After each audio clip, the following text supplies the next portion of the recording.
Today is day 5 of sharing ideas and experiences from my book, Heal My Voice, An Evolutionary Woman's Journey. It is available on Amazon in paperback and Kindle. So today is day 25 of 30 days of sharing, and the question today is, what are qualities of feminine leadership? What are qualities of feminine leadership? So think about that for yourself. Whether you are a woman or a man, what do you see as qualities of feminine leadership?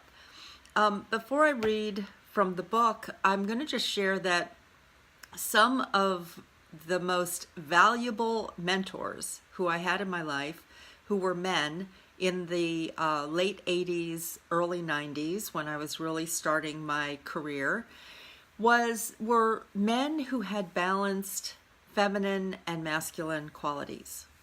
And so by that, I'll just share some of those qualities that we can all develop, no matter what gender we are carrying or non-gender we are carrying in this lifetime, that we can have masculine and feminine qualities that can be developed. So some of the ones I have found online and the way that I experience it for myself are, masculine qualities are structure, being able to put things into details and compartments, risk, action-oriented activities.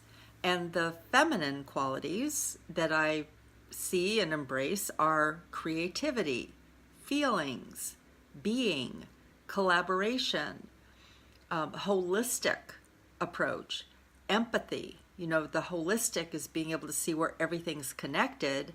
The compartments are where you're able to focus on one thing at a time. So if you can see the balance there, and the balance of doing versus being, all of these things are important. So what are qualities of feminine leadership? So I'm going to read a little bit. This project was called Feminine Voices, True Stories by Women Exploring Leadership. Okay. Is leadership different for women than men? Is it time for women to find new, more authentic ways of leading? Can women influence men to lead differently?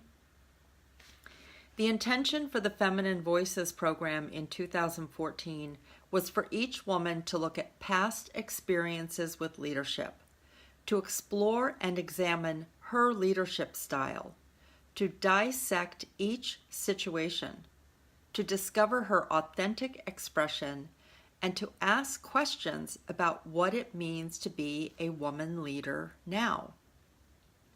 We began by reflecting on this question. What are some qualities of feminine leadership? Some of our answers were integrity, authentic heart, compassion, flow, being, love, and there were more. Our conversations continued with the exploration of feminine and masculine leadership and new models of organizational structures.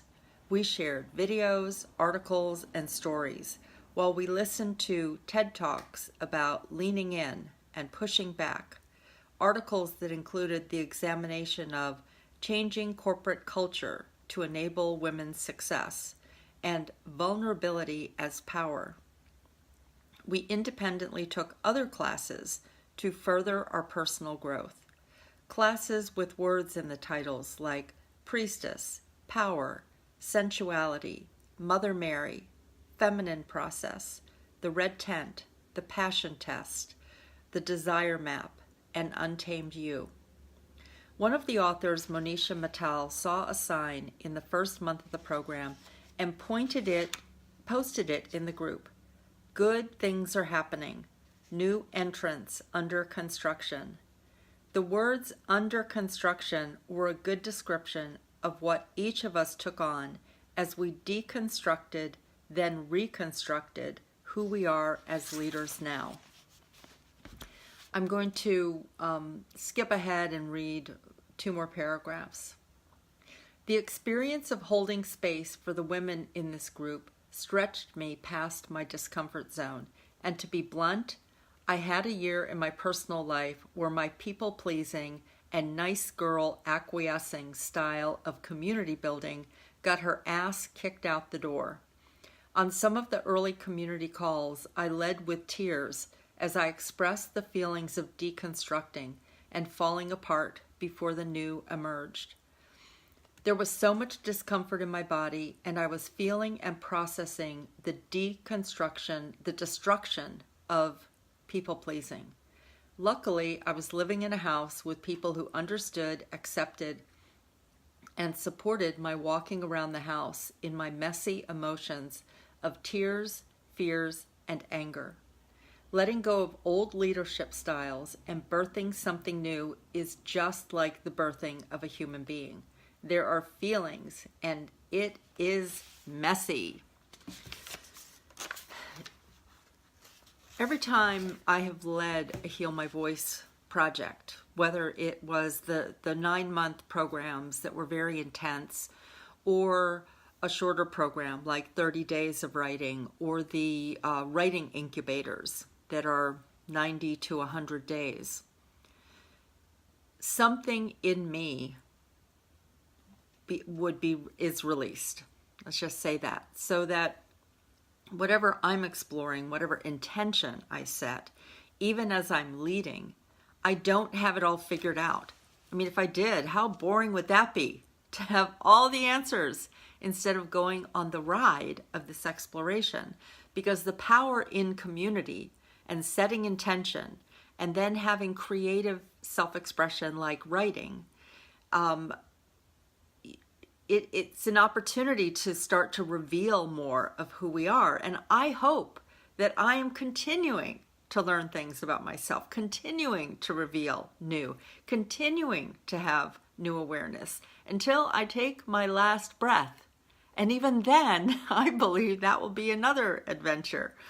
So, this idea of that we step into greater leadership without it being messy, without there being feelings, without us being cracked open in some way is a lie. The truth is you are cracked open when you step into something greater. And, I've talked about it on other calls, on other videos, that you call something in. You say, I want to expand my business. I want to write a book. I want to develop a program. Well, it all gets developed in you first, even if you are one step ahead of the crowd that you are leading. And there's a preparation period also. So we're at this really amazing time to look at, what are qualities of feminine leadership? What is it we can develop in each of ourselves that brings the good and the strength from the masculine leader and the feminine leader? What's the way that we can actually connect these two? There's a time for being and kind of waiting for the intuitive answer to come to you. And that's more of the feminine. And then there's a time where it's time to take action. Like you have the ideas, it's time to step out there, take a risk, do something different, use the strength and experience that you have. And one example is a crisis. A crisis is you're not going to sit around and wait for the next answer. It's got to be quicker. So as you've cultivated this inner space, this space of the feminine, then you're prepared for those times. And you can tune into it faster. I was thinking as I was preparing for this about how I had more male mentors early in my career, in college and right out of college, partly because during that time period there were more men in powerful positions. And sometimes the women who I saw in the 80s and early 90s, they were trying to fit into this culture. And so many times their leadership style was actually more masculine than some of the men. But it was the men who paused and saw something in me and gave me room for expression of feelings. One was a man named John Botek, who I worked for he was my boss's boss, the head of the whole department at a pharmaceutical company where I was a computer software trainer. And he saw something in my ability to connect with people and have empathy and feelings, and how I saw kind of the big picture of how everything was connected. And so he gave me an opportunity to learn about quality circles and lead quality circles in the company, and make some mistakes and then have some successes. And I'm really grateful for that. And I feel like it's one of the things that we do in the writing incubator is really mentor each other in that way, is tune in to each person's voice, each person's writing, and create a space for that writing to emerge from them, and then to, in a sense, assign some action steps to come up with ideas on, well, what's the next action? What's the next step here? That it's one thing to have this bubbling up, but then what are you going to do with it? And so having this balance, that's my take on leadership, is having this balance between the masculine and the feminine. We made a choice in that particular project to call it feminine leadership because we felt like that was the piece that was missing, that wasn't being acknowledged. And so many of us had experience with masculine leadership, and we were looking for the way to, how do we bring the two of those together? And it was really an amazing, amazing process. I'm going to share one other thing that I talked about this in the chapter also, is how we actually used the masculine structure with step-by-step things in the last 30 days of the project to really bring the voices out to help finish our stories. There was a point where I thought, wow, we're never going to finish our stories.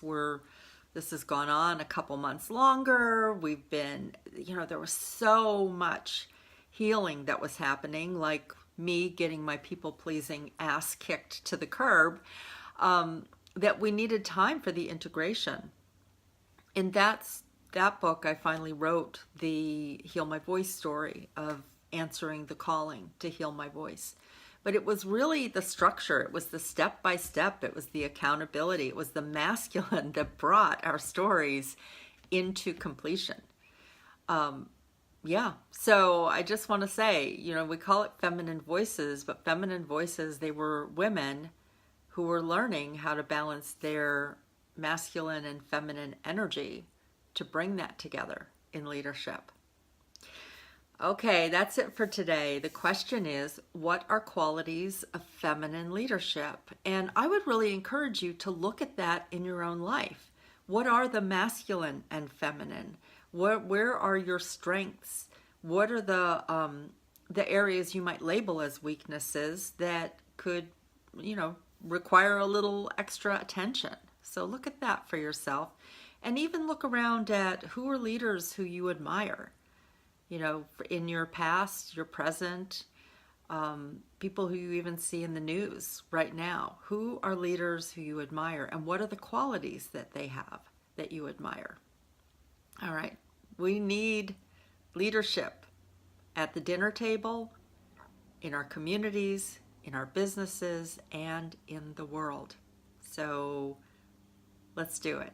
Okay, thank you, and I will see you tomorrow for day 26 of 30 days of sharing ideas and experiences from Heal My Voice and Evolutionary Woman's Journey. So much love. Mwah.